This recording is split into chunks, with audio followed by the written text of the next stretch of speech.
I think one of the things I encounter so much in my teaching, particularly when I teach a Bible course, the introduction to the Hebrew Bible, students will say to me, this makes no sense. God doesn't act this way. God is omniscient. Why does he need to go down to investigate complaints on earth? God is omnipotent. Why can't he do what he wants to do? Why is he thwarted? Why couldn't he create humans so that they wouldn't have sinned in the garden? God never changes his mind. God is one and the same. So how can Exodus 32 verse 14 say Vayinachem Hashem, that God changes his mind? And what I remind students is that that image of God is really an outcome of a certain Western philosophical tradition that's grounded very much in Greco-Roman notions of the divine as that which is static, immutable, unchanging truth. And that those notions really come from a different cultural concept and a different kind of conversation. God is the unmoved mover, and one in which perfection is understood to be stasis, unchanging, static reality.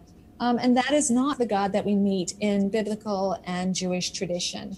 The God that we meet in biblical tradition is a dynamic God. This is a God who is intimately involved in creation and interacting with creation, learning about the creatures that he has created, changing course in response to their actions and their reactions to his actions. So to my mind, this is in fact the traditional notion of God. But unfortunately, we sometimes wear a set of lenses that have been handed to us through the Western philosophical tradition coming out of the Greco-Roman philosophical tradition, which speaks of the divine in very different ways. And we sometimes then read biblical stories or midrashim and are sort of shocked or scandalized by what we see there. You know, how could they describe God in this way? Isn't God weak, or doesn't this impugn God's authority and divinity to see him as as being someone who negotiates or who could be talked out of things or who adjusts himself?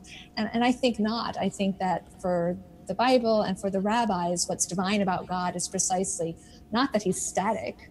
That which is static is dead, but precisely that he's dynamic and alive and interacting with humans and very much in need of their input so that he can make the necessary adjustments to be the kind of God and ruler and king and father and friend and partner that they need.